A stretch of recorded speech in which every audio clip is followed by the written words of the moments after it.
Iya, iya, iya.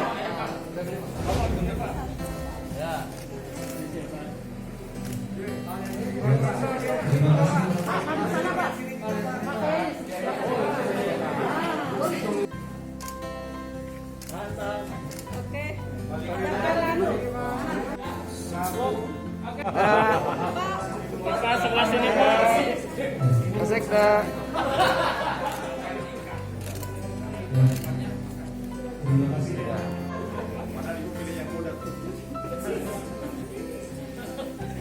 Pak, posisi foto.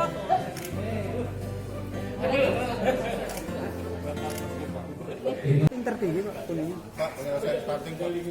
Ya intinya program ini kita menyebut baik lah ya, dari Safari Gemar Ikan ini. Saya kira tadi teman-teman sudah mendengar dari data yang disampaikan kaitan dengan konsumsi masyarakat kuning terhadap ikan ini masih di bawah rata-rata Jawa Barat dan nasional. Terus tadi angka stunting juga kita termasuk cukup tinggi di Jawa Barat, TBC juga. Ya, saya kira itu realita yang memang kita hadapi dan terus kita lagi tengah diurai.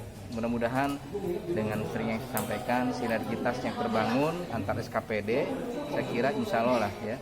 Tadi masa stunting ini kan memang tidak semudah membalikan telapak tangan ya, terkait juga dengan keterpaduan program dengan berbagai instansi ya, kesehatan, ya dinas pendidikan, kaitan dengan dinas-dinas yang lain. Saya kira ini memang butuh sebuah sinergitas yang saya kira cukup tinggi. Saya kira ini bahan masukan saja dan memang kita akui lah bahwa kita memang tengah berpacu. Mudah-mudahan tadi realita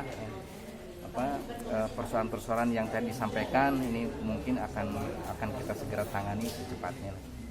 Terkait lahan sendiri Pak, Kabupaten kaya dengan air tapi kan produksi ikannya segini Pak. Memang tadi saya ngobrol dengan Pak Kades sampai hari ini tingkat konsumsi ketersediaan ikan ini kita masih kurang. Jadi kita masih mendatangkan dari luar. Nah, kita sedang diskusi bagaimana ke depan ya, ketersediaan ikan ini untuk konsumsi lokal itu terpenuhi dari daerah sendiri. Ya, mudah-mudahan ya Pak Kades tadi menyampaikan langkah-langkah strategisnya ke depan insya Allah ya. Terus tadi ada perbedaan antara data yang disampaikan dari kementerian dan kita. Ya, mungkin dari pusat itu hanya menghitungnya dari produk ikan lokal. Padahal kita dari realitanya memang selain kita mengkonsumsi produk ikan lokal juga mendatangkan ikan dari luar. Itu tadi karena kita masih kekurangan data ikan dari luar mungkin belum terdata. Akhirnya kita tadi ada perbedaan angka yang saya kira cukup signifikan, tapi sebetulnya ini hasil kajian. Tapi nanti kita konfirm. Ya, kita konfirm akhir begitu. Tapi intinya kita menyadari lah bahwa konsumsi masyarakat kuning terhadap ikan ini belum begitu menggembirakan. Ya, terus kita pacu dengan program seperti ini, saya kira ini akan memacu untuk kesadaran masyarakat mengkonsumsi ikan murah, ya, bergizi tinggi, saya kira dan mudah dapat aman. Oke Pak.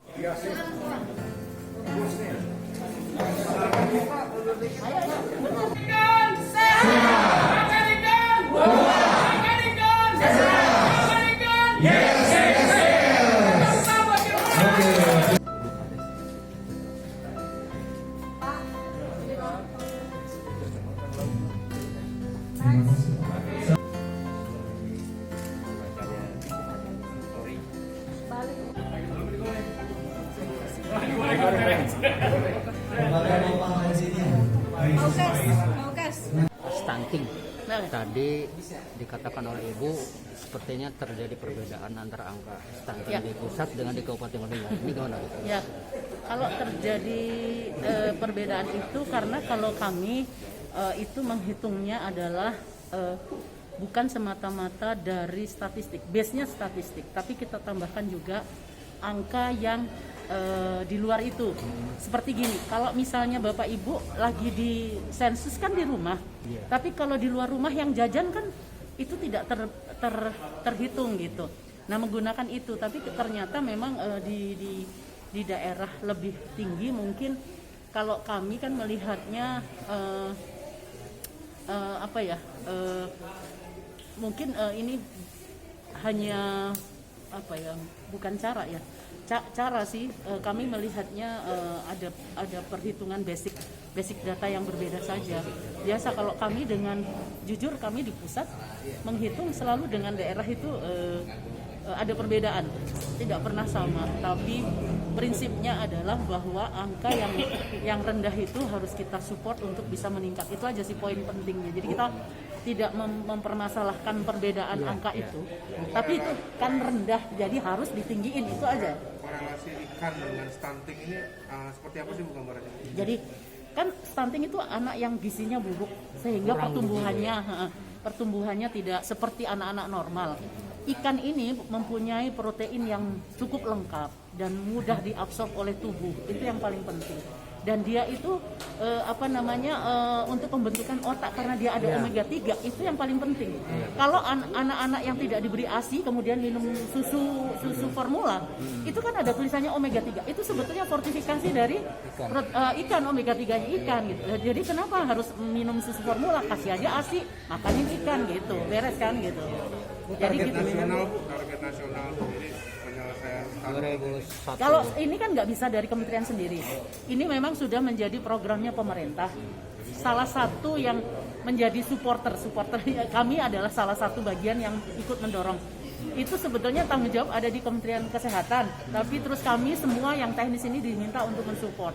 Nah, kami mensupportnya dalam bentuk itu, mengkampanyekan itu supaya orang terbiasa makan ikan dari mulai 1000 hari pertama kehidupan itu. Karena kan itu yang masa paling penting membentukkan otak. secara nasional program ini sudah dilakukan di beberapa daerah. Kalau kami itu setiap tahun itu ada di 200-an kabupaten kota yang sudah berjalan ini ya. Kan kita masih banyak nih gitu.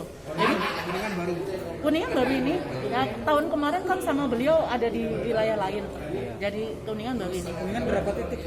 Kuningan untuk tahun ini 2 titik, besok salah satunya. Tapi itu kan pemantik saja. Kami berharap nanti teman-teman kepala dinas dan yang lain-lain bisa bergerak bersama.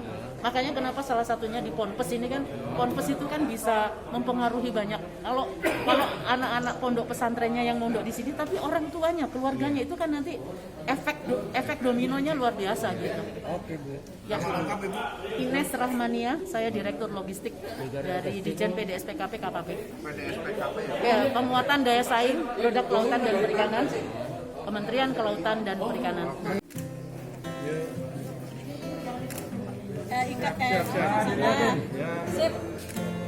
Terima kasih sudah nonton. Jangan lupa like, subscribe, dan share ya.